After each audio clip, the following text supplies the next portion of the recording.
passage, that space, that shadow, is the most important part of how you make your art sing.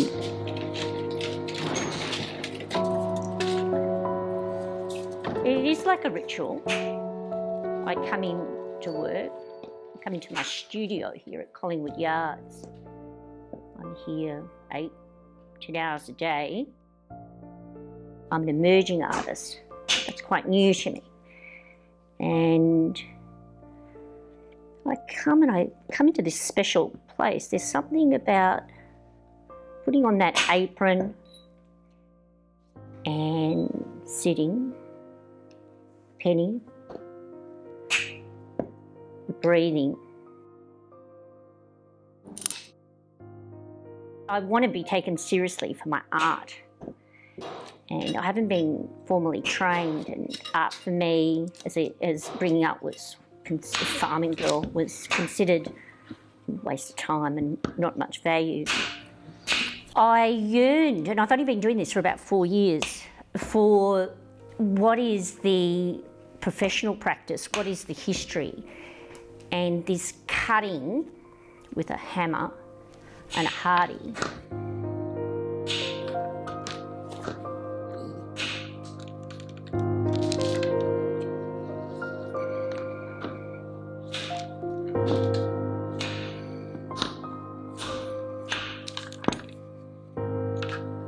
But I also wanted to know, well, what is it about that placement of the stone? What is it about this cutting? What is it about the mosaic practice? And for me, what's really important is this ritual of the art of the making and the art of seeing the material as it is. When I choose a material, and I just don't choose a material randomly, I go to my stonemason and I look for a piece of stone. I choose it, and then he cuts that for me.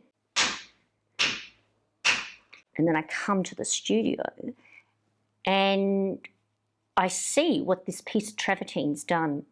I look on the back, it looks like all one colour. But look at that.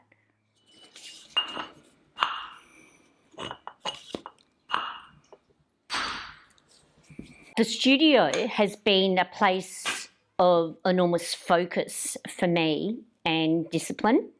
I've created 3 series of work, and I'm very proud about my work, for my first solo exhibition at the Dax Centre.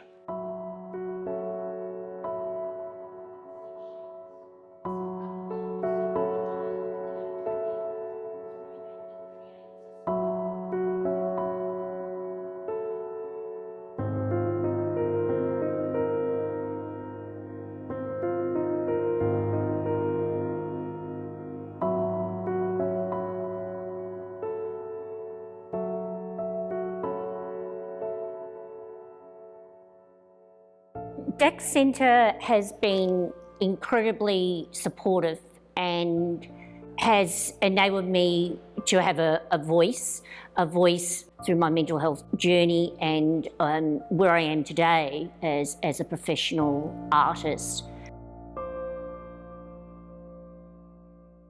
The coming into existence of Studio Dax has been really significant for lots of the artists that we have the pleasure of working with, including Louise. Seeing Louise's work in this space not only brings joy but also feels really significant for the Dax Centre, for Arts Access and also for Louise. Creating art is central to the person I am today. Creating art is about a medicine to keep you well, to keep you in a good space.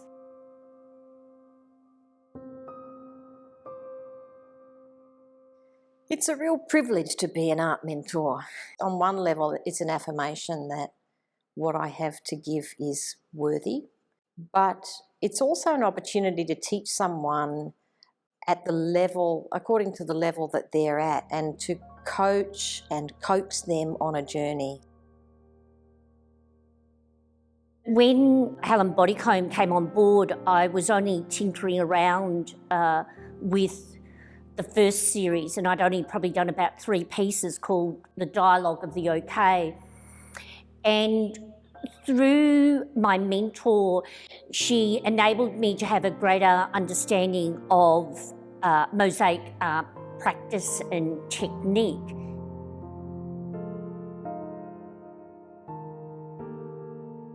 I think for an artist living with a disability, a mentor can provide them with something like a torch. It's like following someone who knows the path and has a torch, and so they're combining illumination with a bit of with vision of where you're going. She could see that I needed to express this first series, and it was quite difficult to move beyond that. I would just love to say on behalf of myself and Arts Access Victoria how proud we are of Louise and how incredible this exhibition is and how joyous it is to see the incredible evidence of a mentoring relationship and the difference that it can make.